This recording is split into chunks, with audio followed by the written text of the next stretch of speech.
Hello guys, what's up? This is Sachin and you all are watching Sage. Today we are going to discuss about a very important topic, and that is semiconductor. Before starting the semiconductor topic, I would like to tell you something. We are using the laptops, we are using mobile phones, laptops. Earlier these laptops were not there. Even the computer was very costly. Why? Due to this construction, we can say that. So earlier they were very costly, it was not easily available, but nowadays the devices are easily available. What made it this revolution? How this happen? So for this answer, just think about it. It happened due to the internet, yes, of course, but also due to the devices. See, devices were an important backbone of this revolution. How? Just see. First of all, if we will see that how does this devices work? What made this computer to become so from the costly it becomes so cheap, or we can say what made that evolutions, what made it to be just easily we can just get it, each and every one. How? Logic gates. It made it easy. The logic gates, the invention of the logic gates made the devices easily available for us. They help in the process of, I think you're not getting, wait a minute. First of all, in the earlier cases the computer was there, right? Then after the invention of logic gates, it become easy, to make, it become easy to manage. We don't need the large space, we don't need the large machines of the computers. It can be easily done. Okay, and on which purpose this logic gate works? It works on the diodes, transistors, right? Diodes, transistors, on this basis. And the concept of diodes and transistors is based on semiconductors, which we are going to study today. Okay, the concept semiconductor, this is the main part which we have to discuss today. That is the reason why this devices is easily available to us. It's easy to just share the informations at any place, anywhere in the world. It's easy to just make the videos, share the videos, use the internet. Everything is possible to the devices. And the internal process, we are going to discuss about the internal process, what happens here. So this is a very important topic of today's, that is semiconductors. Okay, so let's see semiconductors. Okay, certain elements, certain substances like germanium, or we can take silicon. Okay, so certain substances like germanium and silicons. What happened to these certain substances? The certain substances like germanium and silicons are neither a good conductor nor insulator. Conductor like copper. See, germanium is neither a good conductor like copper, and germanium or silicon both, and they are neither a good conductor nor the insulator like glass. So what are these elements? They are neither a good conductor nor the insulator. So what are these elements? Their conductivity, their resistivity lies in between the conductor and insulator. Their conductivity and resistivity lies between the insulator and conductor, and they are known as semiconductors. Other examples after except germanium and silicon is selenium, carbon.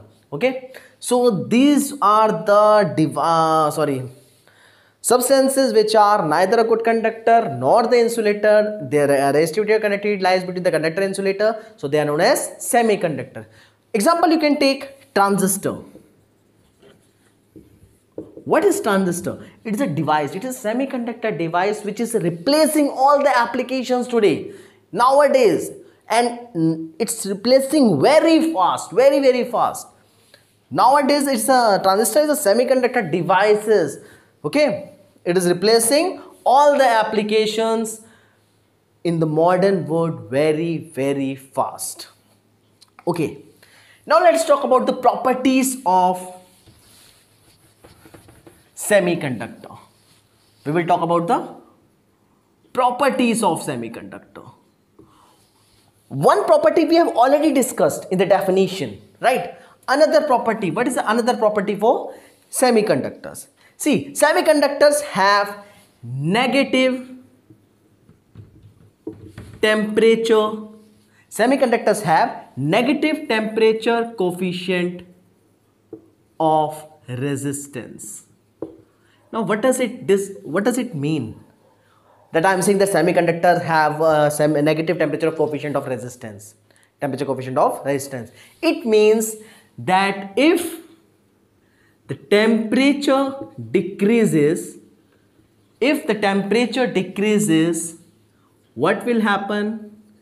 Resistance of semiconductor increases. So in the short we can say resistance of semiconductor is inversely proportional to temperature.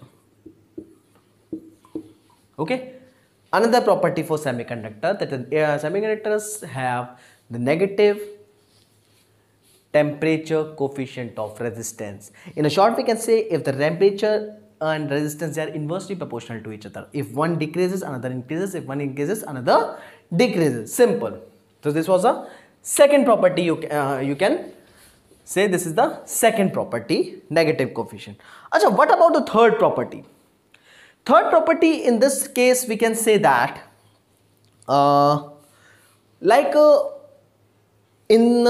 in the further lecture we will discuss about this in a detail, that if an impurity is added in the semiconductor like arsenic, gallium, these are the impurities. If we will add these impurities in the semiconductor, what will happen? It will affect the conductivity of the semiconductors. This we will see in the extrinsic semiconductors in the further lecture. What will happen over there, right?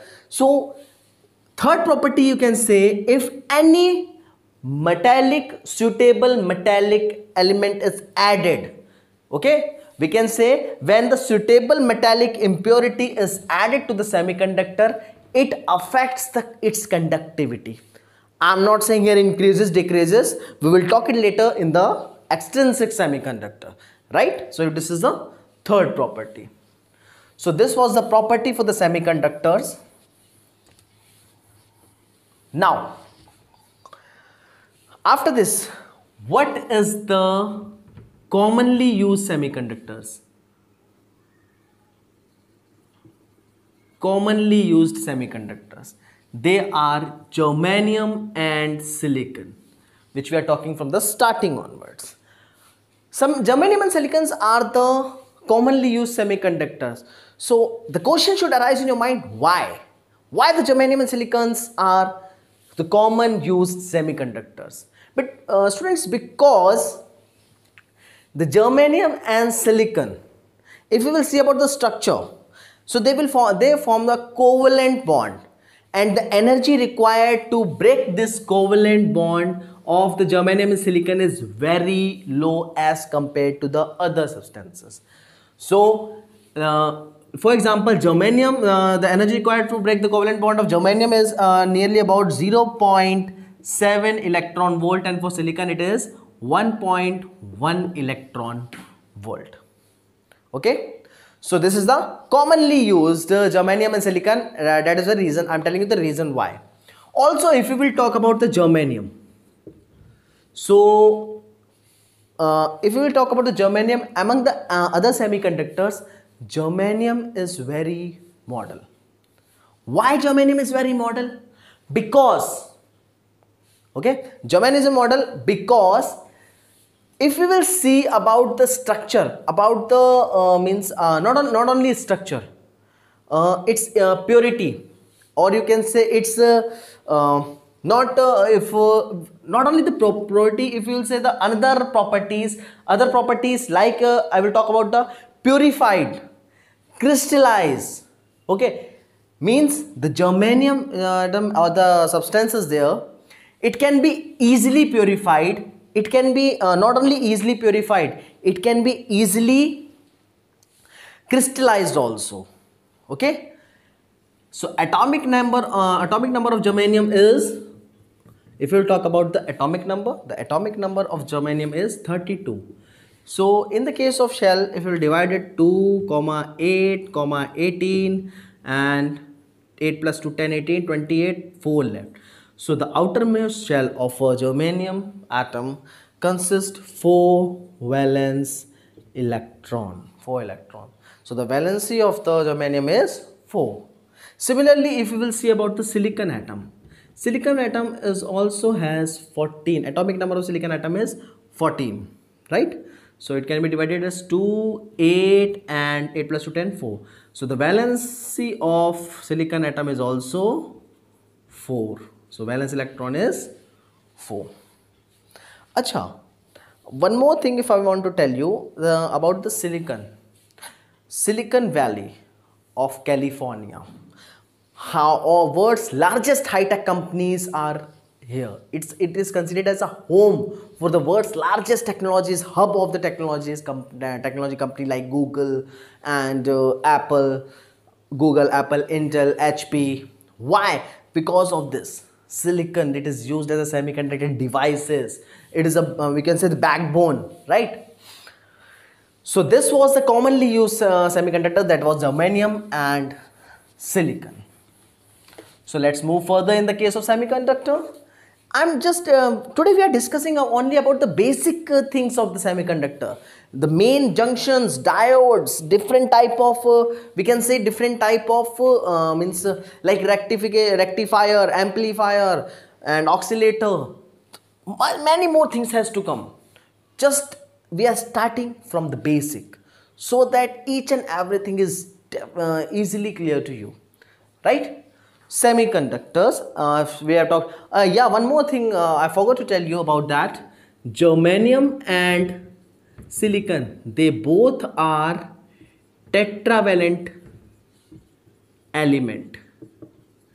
They both are tetravalent element. What do you mean by tetravalent element? These are the elements which have the valence, which has 4 electrons in their valence, which has 4 electrons in their valence shell, right? They are known as tetravalent element. Okay, if we will now talk about this is over. This was about the germanium and silicon. Now if we will talk about the energy band of semiconductors. Now we will talk about the energy band of semiconductors.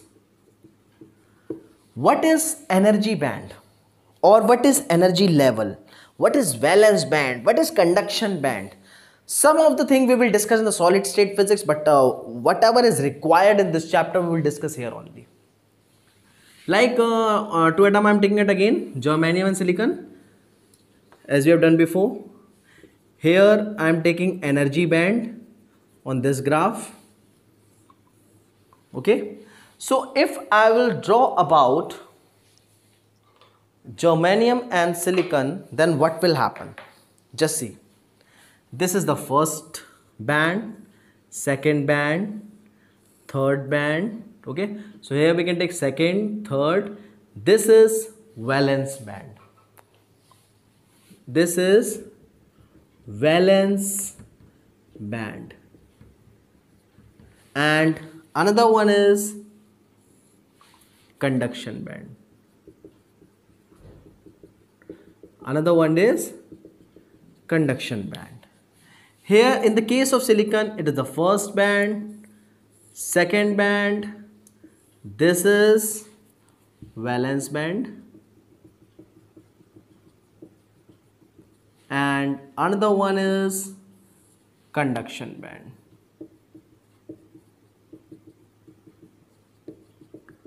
So first of all, we will discuss about the different terminology we will use here. First is energy level. What is energy level? Okay, first you need to understand what is energy level. Before starting energy level, one more thing I want to tell you, that energy band, why we are studying energy band? Why? But it helps, see, energy band, energy diagram of the semiconductors, it helps in understanding the concept that how the current flows in the semiconductor. It tells about the concept easily, that how the current flows in the semiconductor, right? Chalo. So we will see about the energy level. First is energy level. What is energy level? See, the horizontal lines along the discrete energy. Horizontal lines we will talk about these lines. Horizontal lines showing the discrete energy possessed by the electrons in an isolate atom.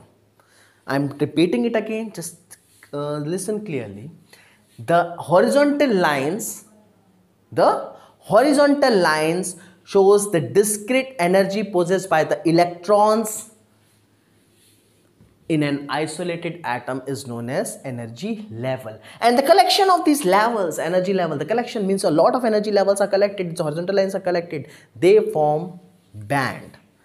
Another part is they form energy band. Means single these horizontal lines, so these are the energy lines, energy levels, and the collection of these levels are called bands. This is the band, right? Another term, valence band. Another term is valence band, which I have written here also and here also. What is valence band? See, valence band is a wide range of energy. Valence band is a wide range of energy possessed by the valence electrons. I'm repeating it again. Valence band. What is valence band? It is a wide range of energy possessed by the valence electrons. Okay. Similarly, conduction band, if we'll talk about the another one, that is conduction band. What is conduction band? Conduction band, same as the valence band. It has the same definition as the valence band. How you will write? It is a wide range of energy possessed by the conduction electron. What is the difference? Here valence electrons, here conduction electrons. Here you have to, it's a wide range of energy possessed by the valence electrons. Here conduction electrons. Okay, one more terminology is there, that is forbidden energy gap. What is this forbidden energy gap? See, this gap between the valence band and the conduction band, this gap I'm talking about, this gap. The gap between the valence band and the conduction band is known as forbidden energy gap. For the germanium, this gap is how much? 0.7 electron volt. And for the silicon, this gap is 1.1 electron volt. So these are the small concepts which you should know before studying the semiconductor chapter. Okay, so now we will move to the classification on the basis of band theory.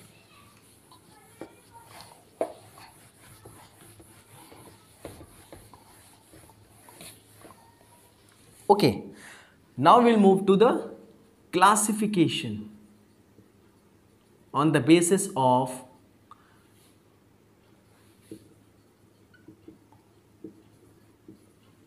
band theory. So first is conductor, another one is insulator, and the third one is semiconductor. Okay guys, so if you will classify on the basis of band theory, so it's very simple to just understand about the concept for the conductor, insulator and semiconductor. How? Just see here. In the case of the conductor, what is conductor? if any object, any material is conducting electricity, or the electricity can easily pass through it, it means that the conductor allows the electric current to pass through it. Why conductor allows the electric current to pass through it? Because this is the point you have to note. Okay, just keep your mind clear. Because the gap between the conduction band and the valence band, this is conduction band. Okay, I'm writing here, this is conduction band, and this, from the blue I am drawing the valence band. This is valence band. Just see here, the gap, there is no gap.